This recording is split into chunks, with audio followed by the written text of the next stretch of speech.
Welcome sa Adonis Recap, Aswang Stories. Huwag niyo pong kalimutang mag-like, mag-subscribe at mag-share para marami po tayong makinig sa kwentong ito. Salamat!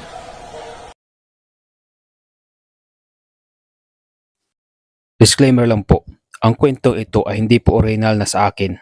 Ito ay galing sa mga random na tao na naka-experience ng mga kababalaghan sa kanilang buhay. Nang panahong ito ay 16 years old pa lamang si Kukoy. Nakatira sila sa isang nayon sa Cagayan de Oro malayo sa Kabiasnan. Napapaligiran ng maraming puno ng nyog at saging. Sa hirap ng buhay, hanggang elementarya lang ang natapos ni Kukoy. Sa kadahilanang mas pinili niyang tumulong sa kanyang mga magulang dahil siya ang panganay sa 3 magkakapatid. Paano ba naman kasi? Nabaldado ang kanyang ama nang malaglag ito sa puno ng nyog habang nagtutuba. Ito sana ang bumubuhay sa kanilang pamilya dahil isang labandera lang ang kanyang nanay. Kaya sa murang edad, si Kukoy na ang pumalit sa kanyang tatay sa gawain kagaya ng pagtutuba.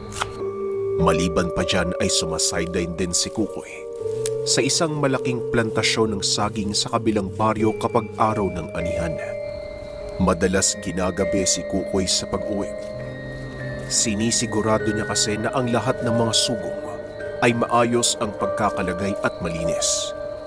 Nga pala, ang sugong ay isang kawayan na sasalo sa katas ng tuba. At doon sa lupaing kanilang tinutubaan, may nagbumukod tanging puno na hindi malagyan ni Kukoy ng sugong. Pinagbawalan kasi siya na huwag tubaan dahil may nakatirang kapre. Hindi naman naniniwala si Kukoy dahil kahit kailan ay hindi niya pa ito nakita. Hanggang sa dumating ang isang gabi, kasalukuyang nagtutuba si Kukoy sa isa sa mga puno ng nyug.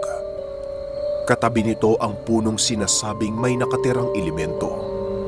May naaamoy ang binata na parang nasusunog na mga dahon.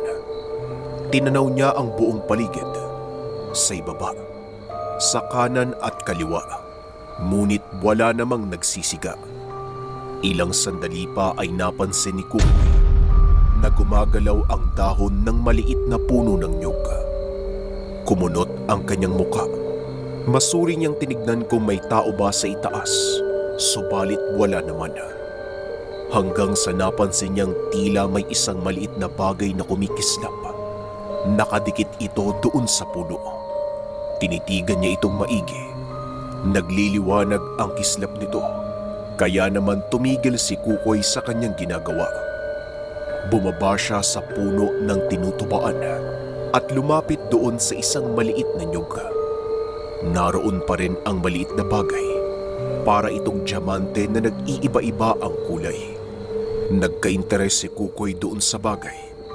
Inakyat niya ang puno ng nyug at dali-daling inabot ang nakadikit na bagay. Isang itim na animoy parang bato. Tumigil na ang pagkislap nito pagkarating sa kanyang palad. Pagkababa niya, nakarinig siya ng malakas na hangos. Kasabay nito ang pagkalabog ng lupa na parang may bumabagsak na mabigat na bagay. Pagkasilip ni Kukoy kung ano ito, nanlaki ang kanyang mga mata dahil isang napakalaking nilalang ang lumalapit sa kanya. Kulay itim, mabalahibo, at yung mga mata parang nagbabagang uling at nanlilisik. Isang kapre. Nanginig sa takot si Kukoy ng sandaling ito.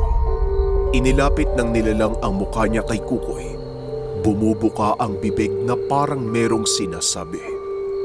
Ilang sandali pa, naging malinaw na sa binata ang binibitawang salita ng elemento. Akin ang bagay na yan. Wika ng nilalang at napalunok ng laway si Kukoy. Inangat niya ang kanyang kamay upang ibalik ang kanyang kinuha habang nakapikit ang mga mata. Ito po Nagandaan lang po kasi ko. Pasensya na po kayo. Tinitignan ko lang naman po eh. Wika ni Kukoy. Pagdilat ng kanyang mga mata ay nagtataka ang binata dahil hindi naman kinuha ng kapre ang bato. Naging maamo na ang muka ng elemento. Tumalikod ito at sinabihan siya ng elemento na sa kanya na ang itim na bato. Gumaan ang pakiramdam ng binata. Muli niyang tinignan ang bato na nasa kanyang palad. Bakit? Bakit kaya ayaw niyang kunin? Talaga bang binigay niya to sa akin? Totoo pala talaga na may nakatirang agta sa punong to ah. Ay, sasabog yung ulo ko sa takot eh. Naku naman oh. Wika ni Kukoy sa kanyang sarili. Imbes na tapusin ni Kukoy ang iba pang niyog, umuwi na muna siya sa kanilang tahanan at kita sa kanyang muka ang matinding pagkabalisa. Habang naglalakad, may nakita siyang mabilis na kumikilos sa damuhan. Isang maitim na bagay. Nagpapalipat-lipat ito ng tago sa mga puno ng saging. Ilang sandali pa, nakarinig siya ng malakas na pag-angil. Tumakbo ang binata, ngunit biglang may humarang sa daanan. Napakapangit ng muka. Itim din ang buong itsura. May matutulis na ngipin at mahabang kuko. Isa itong uri ng aswang. Bumalik uli ang matinding kilabot ni Kukoy. Umatras siya ng paglalakad, ngunit sinunggaban siya ng elemento. Nakailag ang binata, ngunit muling susunggab ang aswang. Kaya't dito na lumaban si Kukoy. Pinalaman niya sa kanyang kamay ang batong ibinigay ng kapre. Sinuntok ng napakalakas sa mukha ng aswang. Hindi makapaniwala ang binata sa pagtama ng kanyang kamao. Napakalakas ng epekto.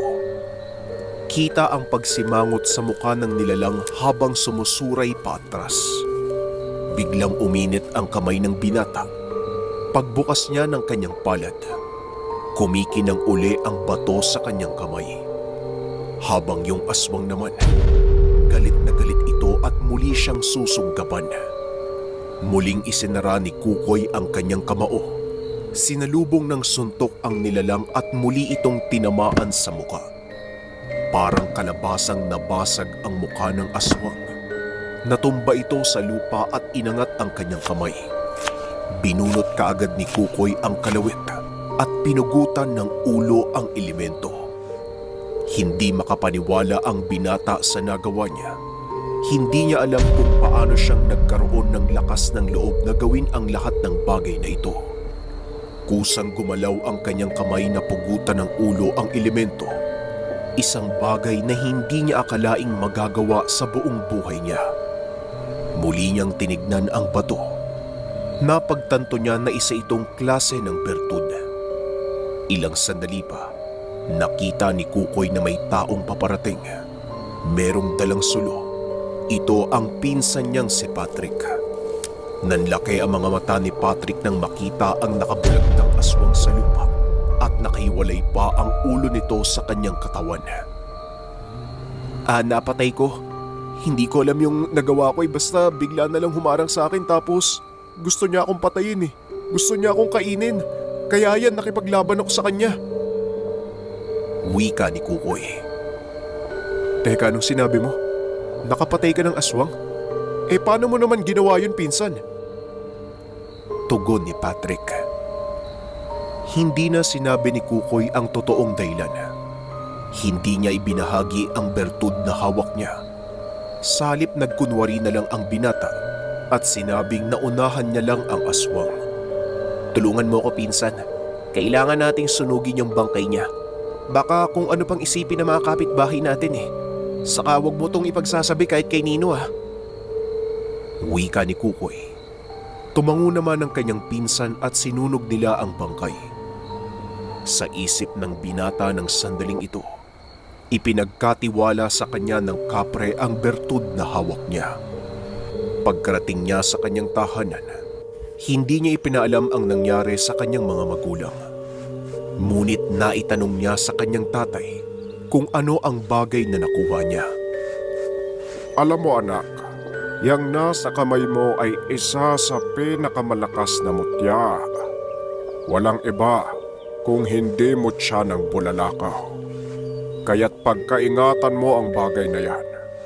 Dahil hindi lahat ng tao nabibigyan ng pagkakataon upang magkaroon ng kanyang gamit. Ingatan mo ang mutya ng bulalakaw. Wika ng kanyang tatay. At matapos ng araw na yun, patuloy na inalagaan ni Kukoy ang binigay sa kanya ng kalikasan. Patuloy niyang ginampanan ang katungkulan ng mga taong may hawak ng mutya. Ito ay ang pangalagaan, ang ating kalikasan.